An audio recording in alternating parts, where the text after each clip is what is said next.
بسم اللہ الرحمن الرحیم۔ السلام علیکم پیارے بچوں، کیا حال ہے؟ السلام علیکم۔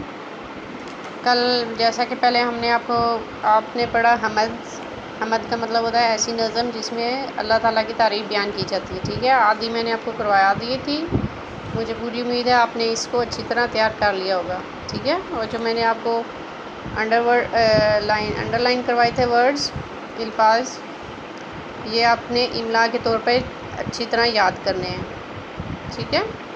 یہ تھا آپ کا پچھلا سبق۔ آج میں آپ کو اگلا کرواتی ہوں۔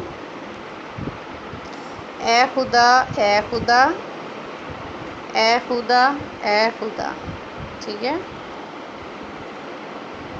چاند سورج تیرا حکم پا کر چڑھیں، اس کا مطلب ہے کہ اے اللہ، جو چاند اور سورج ہے وہ تیرے ہی حکم سے نکلتے ہیں اور غروب ہوتے ہیں، ٹھیک ہے۔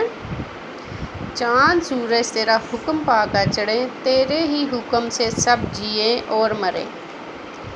اس کا مطلب ہے کہ اللہ تعالیٰ کے حکم سے ہی دنیا میں زندگی اور موت ہوتی ہے، اس کے حکم کے بغیر کچھ بھی پتا بھی اپنی جگہ سے نہیں ہل سکتا، ٹھیک ہے۔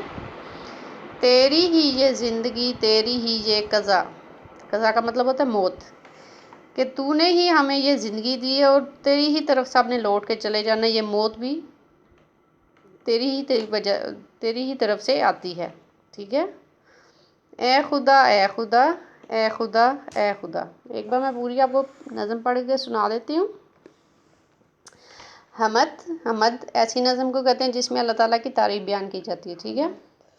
اے خدا اے خدا اے خدا اے خدا، تو سب سے بڑا تو سب سے بڑا، تیرے جیسا نہیں کوئی دوسرا۔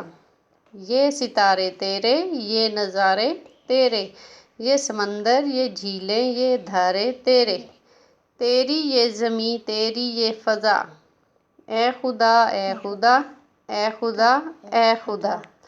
چاند سورج تیرا حکم پا کر چڑھیں، تیرے ہی حکم سے سب جئیں اور مریں، تیری ہی یہ زندگی تیری ہی یہ قضا، اے خدا اے خدا اے خدا اے خدا۔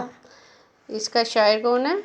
نذیر نظامی، ٹھیک ہے۔ یہ جو لکھنے والا ہوتا ہے شاعر، اس کا نام ہے نذیر نظامی۔ اب ہم آتے ہیں مشکل الفاظ کی طرف۔ جھیلیں، فضا، نظارے، قضا، زندگی، دھارے، سمندر، ٹھیک ہے۔ ایک تو جو میں نے آپ کو یہاں پہ انڈر لائن کروائی ہے، چاند سورج جئیں زندگی اور قضا، یہ سارے جو انڈر لائن ورڈ ہیں یہ آپ نے املا کے طور پر اچھی طرح یاد کرنے ہیں، ٹھیک ہے۔ اب نیکسٹ پیج کی طرف آتے ہیں ہم آج۔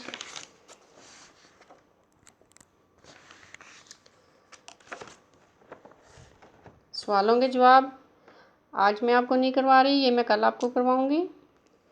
ابھی آتے ہیں سوال نمبر 2 کی طرف۔ واحد کو جمع سے ملائیں، یہ 2 کالم دیے ہوئے ہیں، جیسا کہ آپ کو پہلے بھی میں نے واحد جمع دوسری بک میں سے کروائے تھے، اس میں بھی آپ نے دیکھا تھا ہے اور الف، ہے اور الف کو بڑی اے میں تبدیل کر رہے ہیں تو وہ اس کی جمع بن جاتی ہے، ٹھیک ہے۔ اسی طرح ستارہ گول ہے اس کو بڑی اے میں تبدیل کریں گے تو کیا بن جائے گا؟ ستارے، ستارہ ستارے۔ نظارہ بڑی اے لگے گی تو کیا بن جائے گا؟ نظارے۔ دوسرا الف کو ختم کر کے بڑی اے لگائیں گے تو کیا بن جائے گا؟ دوسرے۔ دھارا دھارے۔ ہمارا ہمارے، ٹھیک ہے۔ آپ نے دیکھا سب کے آخر میں بڑی اے لگ رہی ہے، گول ہے اور الف کو ختم کر کے بڑی اے لگائیں گے تو وہ واحد چیز کی جمع بن جائے گا، ٹھیک ہے۔ نیکسٹ پیج کی طرف آتے ہیں، پیج نمبر 5۔ سوال نمبر 3 ہے، ملا کر لکھیں۔ دال ہے الف دھا، گول ہے کی آواز موٹی ہوتی ہے، ٹھیک ہے۔ دال ہے الف دھا، رے بڑی اے رے، دونوں کو ملائیں گے تو کیا بنے گا؟ دھارے۔ نون زوئیں الف زا نزا، رے بڑی اے رے،